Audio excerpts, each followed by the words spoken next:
Hola a todos. Nosotros somos alumnos del Bachillerato Tecnológico en Enfermería General, Dr. Maximiliano Ruiz Castañeda.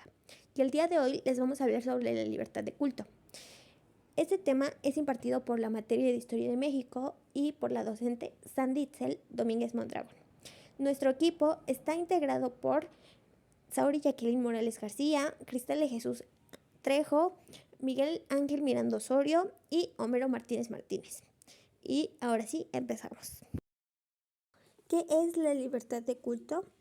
Bueno, pues la libertad de culto o libertad religiosa es un derecho que tienen las personas a profesar en cualquier religión, sin temor a que los discriminen, en que haya alguna inferencia sobre ellos.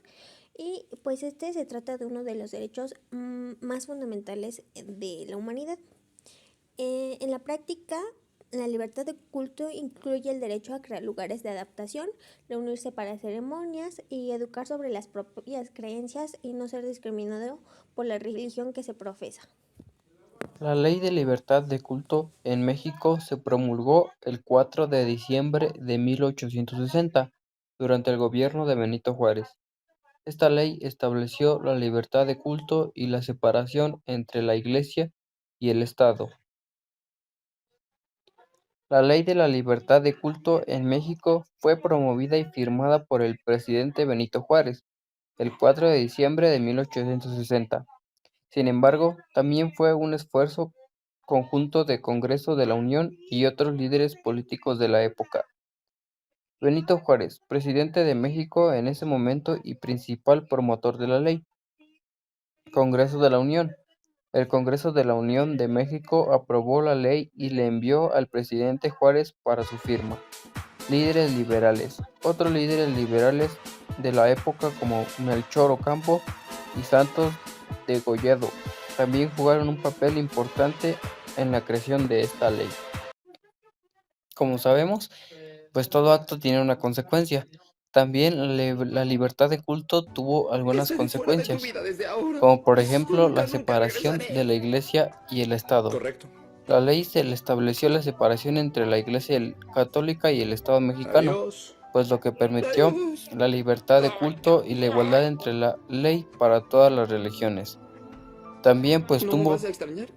como Un consecuencia la poquísimo. reforma liberal. Quizá nos veamos La ley después. fue parte de la reforma liberal en México, que Cuídate. buscaba modernizar Hasta y pronto. secularizar el Fue país. tan difícil También pues, decirnos como sabemos, tuvo adiós. algunas consecuencias religiosas. Una de ellas es libertad de culto. La ley garantizó la libertad de culto para todos los mexicanos, lo que permitió la práctica de diferentes religiones sin temor a persecución o discriminación. Diversidad religiosa. La ley contribuyó a la diversidad religiosa en México, ya que permitió la entrada de nuevas religiones y la práctica de cultos diferentes al catolicismo. El objetivo de la libertad de culto es que las personas tengan el derecho a elegir y practicar la religión que ellos prefieran. También la libertad de culto se encuentra protegida por el artículo 24 de la Constitución Política de los Estados Unidos Mexicanos. En este derecho se incluye elegir la religión o creencias que se deseen, practicar la religión de manera individual o colectiva, cambiar de religión o creencias, manifestar la religión o creencias en público o en privado. La libertad de culto es importante porque contribuye a promover la dignidad de las personas, fomentar una cultura de paz, tolerancia y convivencia, desarrollar una sociedad democrática, diversa y plural. La libertad de culto es un derecho fundamental que tiene una gran relevancia en la sociedad por varias razones, tanto sociales, políticas, individuales, psicológicas, económicas y culturales. Entre ellas destaca la autonomía y libertad, ya que la libertad de culto permite a los individuos elegir y practicar su fe sin interferencias externas, lo que les proporciona un sentido de autonomía y libertad. Diversidad y pluralismo. La libertad de culto permite la coexistencia de diferentes creencias y prácticas religiosas, fomentando la diversidad y el pluralismo en la sociedad. También tiene gran relevancia económica y cultural, como lo puede ser en el patrimonio cultural, ya que la libertad de culto puede contribuir a la preservación del patrimonio cultural de una sociedad, ya que permite la transmisión de tradiciones y prácticas religiosas de una generación en generación.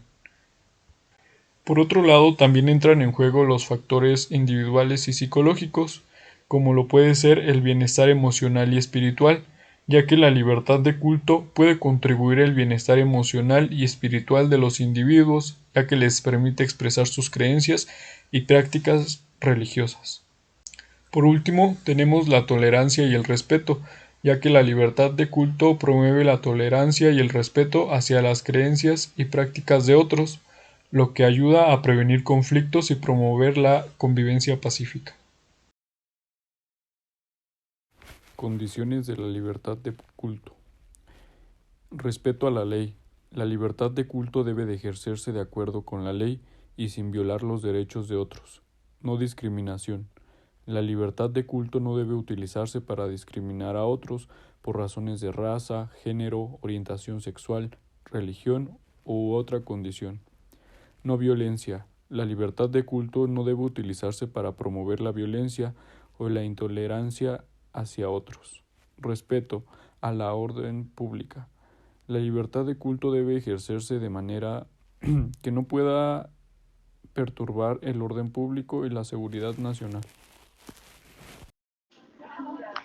En conclusión, podríamos decir que la libertad de culto ha evolucionado significativamente a lo largo de los siglos desde la separación de la Iglesia y el Estado en el siglo XIX hasta la Declaración Universal de Derechos Humanos en el siglo XX.